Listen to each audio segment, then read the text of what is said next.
Good evening, vinyl community. Hello, hi, hope you're all doing well. Yeah, it's Rob back for another video. Yeah, this is a quite an interesting one. This is a response to the vinyl douche, who's put up a tag, or a relatively new tag, I think, that was a sort of compilation questionnaire of I think some of his favorite questions from previous tags, going back. And yeah, I thought this was interesting because I did the vinyl tag for this year, the official one, which was my introductory video back in January. But this was quite an interesting twist on that, because obviously there was questions in there that I hadn't answered before. There's one or two in there that that were included, I think, in that, or certainly very similar. So what I'm going to try and do is answer those questions slightly differently, or certainly in the case of showing records, I'll perhaps maybe try not to show records that I've shown before. If I do, I apologise for that, but my short-term memory isn't always the best, and can fail me, yeah, quite often. So anyway, so cheers. I haven't done a cheers for a while, so this is a nice little Cabernet Sauvignon, which is terribly posh for me. I don't normally, well, I do like red wine actually, but I haven't drunk it for a long I haven't drunk it for a long time. I was sick of beer, getting the old lockdown belly, trying to reduce that. But we're not going to go into that. But yeah, so I thought I'd try a bit of red wine, and I do like the Cabernet ones. They're kind of a bit fruity, yeah, and it's slipping down very too well and far too easily. So I've got to show it a bit of respect. But cheers anyway. So yeah, I hope you're all having a good weekend. So yeah, let's crack on with this then.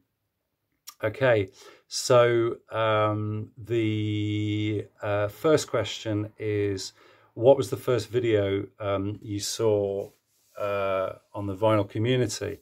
Now I have answered this question before. In fact, if you go to my answer that I did for Bill in the Vinyl Versus 500 subs contest, I answered this one in quite a bit of detail, so I'm going to give you a very abridged version of that. First video I actually saw on the vinyl community was made by James Griffiths, which seems an awful long time ago now, probably about 4 years, I should think, at least. Yeah, I didn't know who or what the vinyl community was, knew nothing about it. But I was obviously very intrigued, because it was always something that I'd wanted, like a forum, people talking about music, but I didn't know how to search for that, and I wasn't aware, or hadn't, other than sort of Steve Hoffman, the music stuff, which is usually kind of, it's all hi-fi gear and audiophile stuff, which isn't always that interesting unless you're into that. So yeah, when I stumbled across James and talking about music and showing music and all the rest of it, his records, it was great. The actual original video, again, I'm not going to elaborate, because I did go into a lot of detail about this before, but he was he was showing, he was doing collecting some records for a charity shop, and he was asked to price them up and so on, which he was doing. But it was interesting, because I'd never seen anybody do a video like that before, so it was sort of something really out of the ordinary. But then I started to delve deeper, and obviously started to discuss, go into further, look into other videos that he'd done, and then it kind of, the YouTube rabbit hole, you get sucked into it, and you start to find other members and so on, and that's how it kind of started for me. So yeah, very. But yeah, that's as I say. If you go and watch Bill's vinyl verse, the subconscious. Yeah, it's it's. I'll give. There's a lot more information if you're interested. You don't have to go and watch that. But yeah, okay. Shout outs. Well, I do this from time to time, but I'm gonna shout out to the same people I always shout out to, but I'm also going to try and give some new names as well. Yeah, some of my favourites, obviously Rob Walker, Let the Music Play, he's fabulous. And Richard McCook, both of them prolific VCers, always updating regular videos. Certainly Richard is just unbelievable. He's virtually doing one every other day. I mean, I don't know where he gets the energy or the inspiration from, but it is very inspiring, and it's always interesting to watch. And he's a very personable guy and just wonderful. Yeah, and both those guys have supported me right from the outset. So yeah, always happy to shout them out. And then another Brit is old Alan at Static Traveller, who he's got a very eclectic kind of tastes, like myself, sort of a little bit more leaning into the unusual, let's say, a bit more sort of left field, but always interesting, very knowledgeable. He does live chats, live streams in the afternoon, usually on a Thursday afternoon, and I more often than not I'm working, so I have to kind of peck in every now and again, pretend I'm working very hard. Yeah, so which of course I always am, naturally. But yeah, so yeah, but it's always interesting, his channels, and he's introduced me to some really interesting new music, particularly like folk psych and stuff like that, stuff that I've not heard before, so really interesting. And then Robert Sounds Strange, another Irishman, and he's in Spain, based in Spain, really into his classical and jazz, but into a lot of other, popular music as well from the sort of 60s and 70s. But yeah, it tends to, I think his favourites are classical and jazz. And he's been recently doing a great jazz series, which I think he started, talking about the Blue Note 4000 series, something which I knew virtually nothing about. Jazz is something that I'm very intrigued by. But yeah, I've not kind of ever really dipped my toe in the water, other than kind of,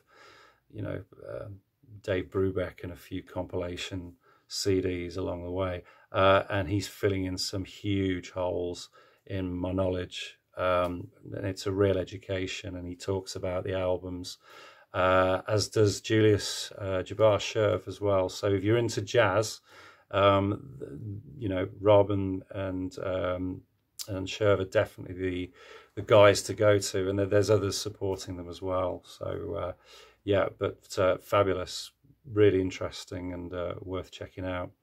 Okay, so this is great. This tag, it's jumping all over the place. So the next one is other hobbies. I've probably mentioned before I enjoy cycling, particularly now the weather's getting better in the UK, even though it hasn't been particularly great the last couple of weeks, but it is supposed to be improving. So yeah, I enjoy getting out on the bike, when the weather's relatively clement, and yeah, do that usually after working. It's a great way to relax. Sometimes go out the weekend as well. I am also in a drama group, or I was before the lockdown. Obviously theatres in the UK and everything are, I think they're due to reopen in September, but they have been closed.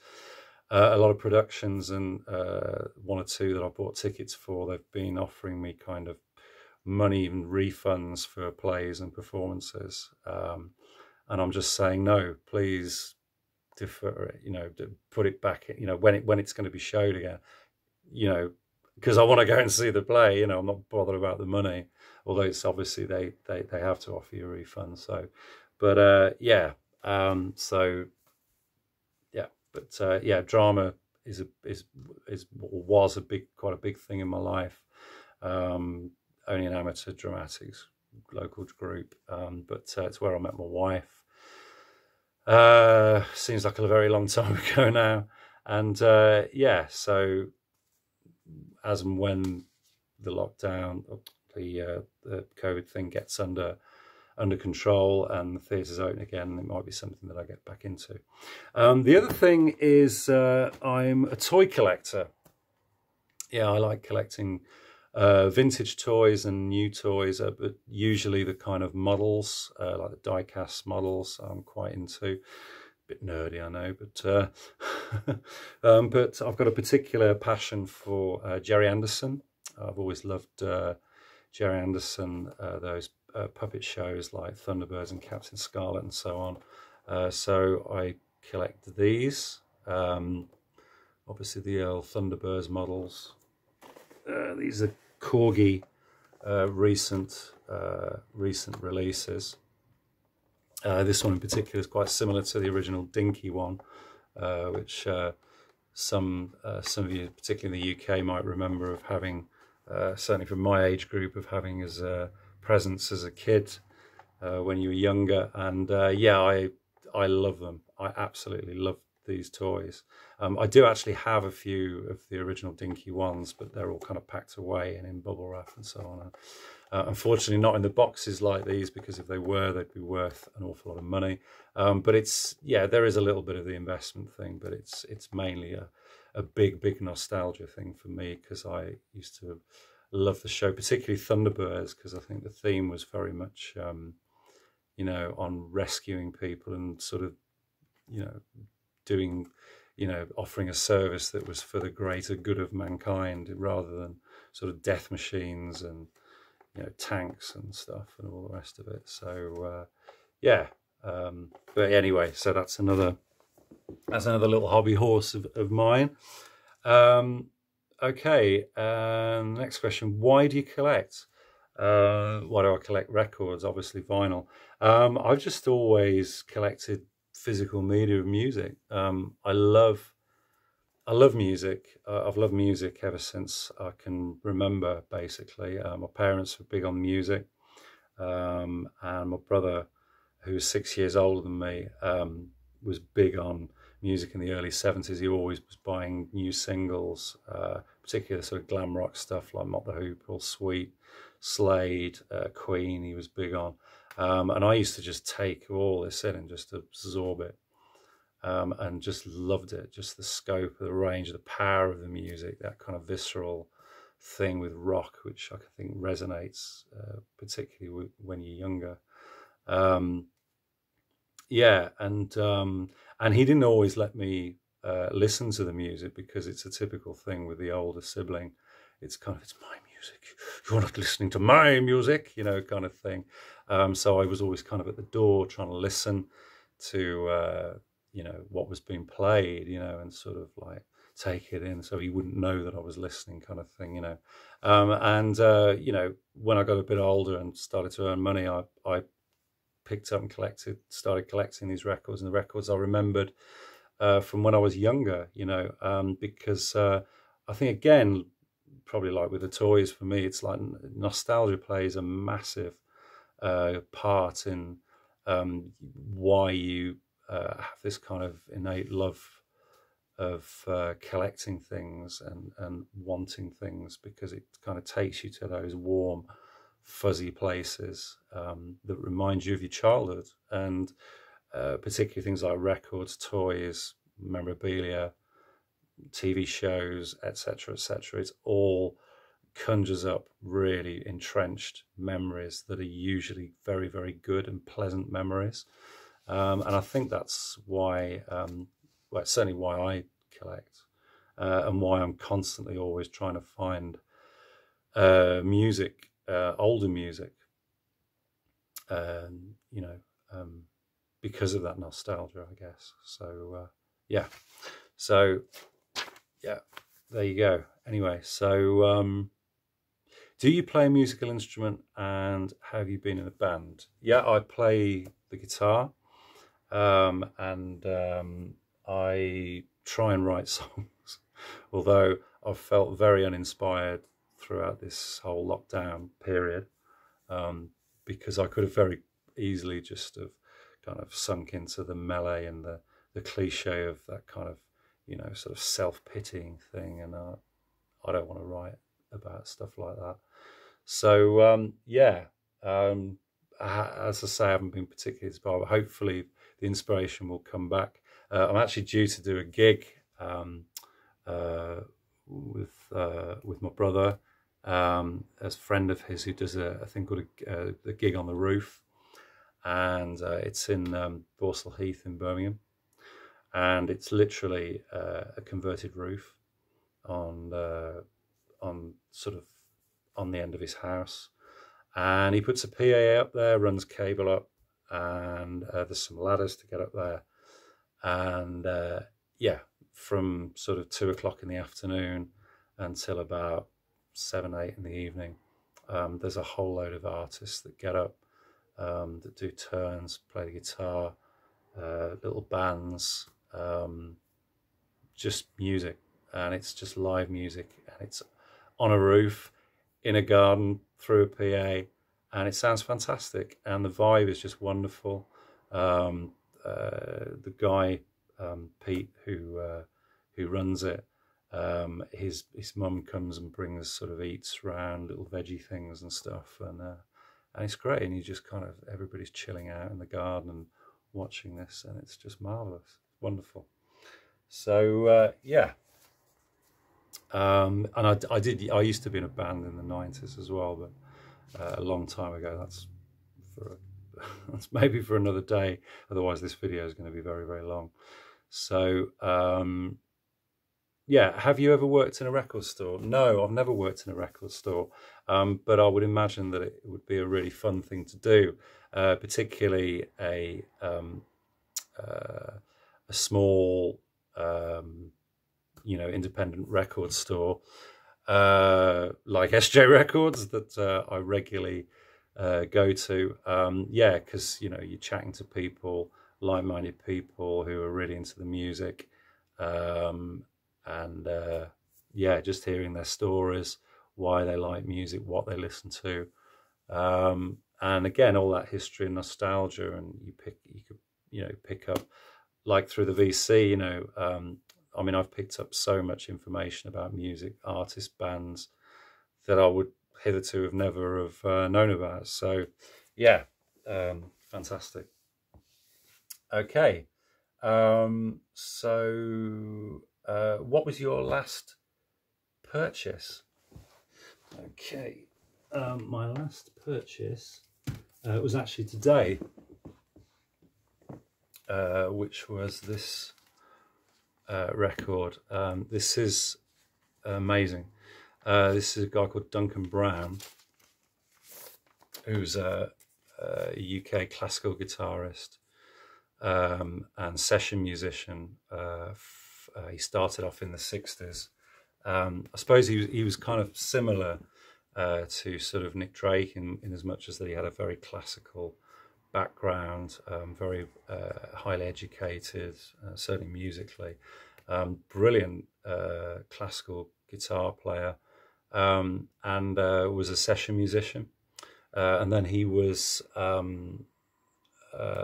signed up by Andrew Loog Oldham for the Intermediate label, and he had a debut album, the name of which has escaped me at the moment, but that was 1968. And yeah, and this was actually his second album, which was from 1973, and it's sublime. It's just wonderful. It's very kind of, as I say, you got the classical guitar, and just wonderful arrangements. You got string arrangements on here. He had a single which was called Journey, that was a hit in 1972, I think, prior to this album coming out, which I think made the top 20 or 30. I don't know, somebody like Richard McCook, who's brilliant with chart placings, will probably put me right on that. But this, yeah, I was sent the picture of this the other night. I had sort of seen it before, and I'd heard the song My Only Son, I think on a compilation years ago, but I couldn't remember this guy. Yeah, I streamed the rest of the album, and it was just incredible. Really, really good. He did continue and do some work in the mid and late 70s. He did other albums, and also into the 80s, where he sort of changed his image, cut his hair, and went a bit more sort of poppy. Not as good as, in my opinion. I think he did also a theme to a TV series called Traveling Man, which was sort of in the mid-80s. And he sadly died of cancer in 1993. So his life was cruelly cut short. But yeah, wonderful, wonderful artist. Yeah, certainly with his debut album and this one, I think his legacy is assured. It's fantastic. Okay.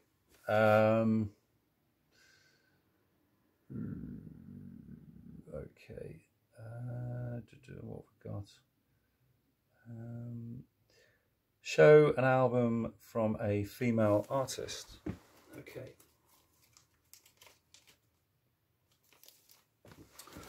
Okay, this is Joni Mitchell's wonderful double album from 1977, Don Juan's Reckless Daughter. And I'm not really the best person qualified to talk about Joni Mitchell.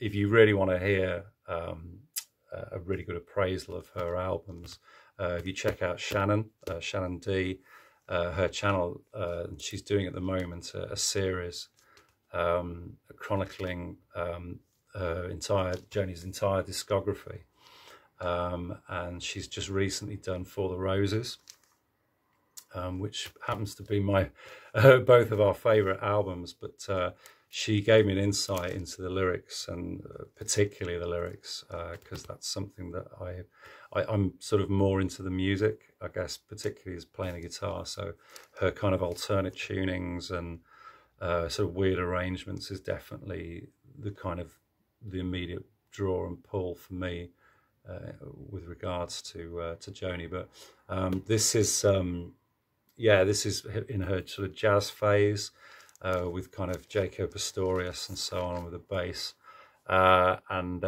yeah, but it's quite a sprawling album, but very, very sort of lengthy tracks, but it's never boring. It's just really interesting and atmospheric, yeah, I love it. I really, really like this album. It doesn't get shown or talked about much on the VC. I don't recall it being shown, certainly not very often. So yeah, glad to show that one. So okay, show a record that has an earworm, or hook, as they say up north, a hook. This is well, this is obviously the Buggles' first album, Age of Plastic, but of course I'm talking about the big hit on this, which is Video Killed the Radio Star. Yeah, I mean, just it doesn't matter how many times I hear that song, I never ever get sick of it. And it's just, the chorus is just glorious. Well, the entire song is glorious, and very groundbreaking. But yeah, it's just, you get that chorus in your head, and that's it. It's just Video Kill the Radio Star, and it's just, that's it for the rest of the day. It's Buggles all the way. And this is a great album, and yeah, their follow-up to this, which I've got, is really good as well. But you don't tend to see that one quite so much. But yeah, I think this is quite a popular one. But if you haven't checked it out, well worth doing so. Trevor Horn, genius. Yeah. Okay. A good album posthumous release. I don't actually have that. I think I used to have Grievous Angel on CD, Graham Parsons' album, yeah. Artists I collect compulsively. I presume that was it was compulsively, or was that impulsively? I'm not altogether too sure. Certainly, if it's well, compulsively and impulsively, I collect Bert Jansch, Roy Harper, and Francois Hardy. Those three artists. Whenever I see their albums, I generally always pick them up because they're just consistently good. But they all have one thing in common, is that you don't always see their albums, or certainly if you do, it's the same kind of it's the same albums that you see. So you know, if I see anything that's unusual by them, I usually pick those up. So yeah, okay. Show a double album that's really good.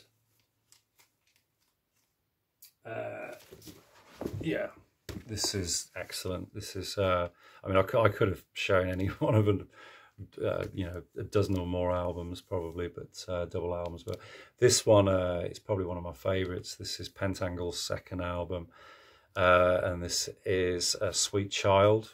It's wonderful because it's an album of two very separate halves. You've got the first half, which is live, recorded at was it the Festival Hall, I think it was, in London, could have been, yeah, I think so.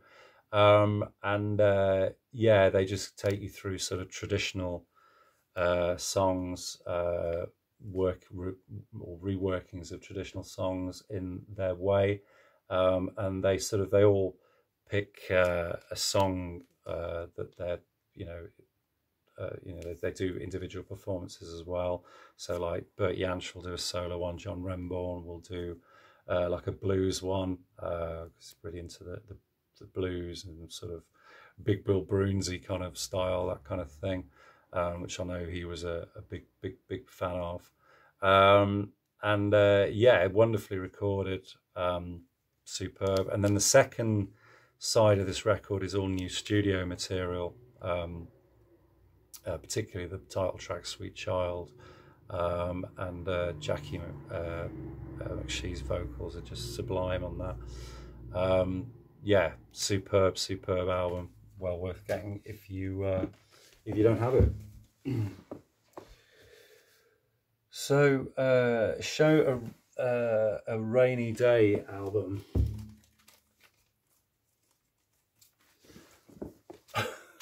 By this, I've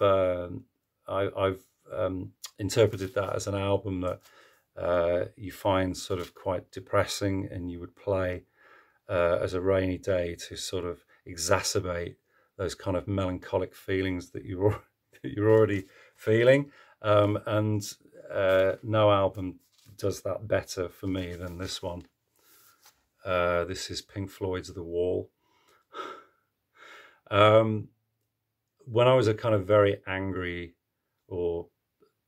confused, frustrated teenager, I absolutely loved this album, and this kind of reflected a lot of kind of the nihilism and everything that I think sometimes teenagers can feel, and I loved it. But it's precisely for those reasons now why I find it very, very difficult to listen to, because I think I'm certainly a lot more of a positive person than I was in my teens. And yeah, as much as I think this is an incredibly accomplished album, wonderfully recorded, the lyrics are great, as with all Roger Waters stuff. You know, he writes fabulous, poignant lyrics, but it's just too much darkness, man. I can't cope with it. It's just, you know, I want to listen to stuff these days that's kind of going to be a bit more uplifting and it's going to lift my soul. Yeah, you know, an album like Obscured by Clouds, for instance, which is one of their earlier ones, I would far sooner put on these days than this one, as good as it is. But there you go. So show an album. Oh, hang on a minute. Show an artist that you've met. Okay, this was about 1991, something like that. So yeah, going on for nearly 30 years ago. I was working in a garden centre. This is one of my many jobs I've had in the past, and you know, sort of stars and, you know, fairly well-known local people used to come in to buy plants and so on. And one day somebody came in by this gentleman here by the name of Robert Plant. Most of you probably haven't heard of him, but yeah, and he just literally just came in, and the manager said, Rob, can you serve this guy? And clearly hadn't got a clue who he was, and I sort of turned around, and yeah, it was Robert Plant. Now a lot of people because he lives, he's got a home here in Kidderminster, well, not too far from here in Kidderminster. It's not that unusual, or certainly people that I know in the music business or musicians have met him and spoke to him and so on. So it's not that unusual, but for me, it was like, particularly at the time, it was like, it just blew my socks off. I just couldn't believe that, you know, this guy was just there, you know, and just asking. And it was, I'll never forget what he said, because he said, I've been looking around your gift shop, your gift section, and he said, he said, I was wondering if you've got any sort of garden lamps, which kind of, and he held up this garden lamp, you know, and he was looking at this, and sort of, it was quite ornate and so on. He says, have you got anything a bit more basic? He says, this is a little bit too nouvelle riche for my liking. It was just ridiculous. I just thought, you know, I would have just never expected something like Robert Plant to come out with something like that. So yeah, anyway, so I said sort of, you know, oh, I'll just go and have a look. I'll go and have a look in the stock room, blah, blah, blah, etc. And I didn't, of course we didn't, but I just kind of wanted to hold him there, sort of, you know, so I could maybe say, oh, you know, if you're coming in tomorrow, can you just kind of sign a few albums, sort of thing, and just be a sycophant, you know, which obviously he would have bolted a mile, understandably, probably, but there you go. So yeah, so that's I've met a few of the well-known people, but he was probably the most famous person that I'd met. Certainly a rock icon, and somebody that I wasn't expecting to see on that day anyway. So, but there you go. Let's have a look. Finally, a trilogy of albums. Yeah, I mean, this for me, and I know these have been shown many times in the VC, but for me, these are consecutive albums that is virtually, well, it is virtually an entire discography that just can't be beat. So we've got, yeah, Nick Drake, 5 Leaves Left, beautiful folk, Baroque. Yeah, what can you say about it? It's just sublime. I love that picture on the back as well, with him just kind of against the wall, just watching the world go by, and this guy running past, clearly like just, you know, as if he's just, you know, not, you know, that he's not got a care in the world, and, you know, thinking about whatever, I don't know. But yeah, there you go. So Brighter Later, which is probably my personal favourite. Which just took the ideas on the first album, just expanded them with the orchestral arrangements, and John Cale playing on this. Yeah, it's just beautiful, beautiful. And then to end up, Pink Moon, of course. Yeah, what can you say? A lot of people think this was his best album. could well be. I don't know, music's very subjective, isn't it? So, but yeah, probably one of the most intense half an hour's worth of music probably ever committed to tape.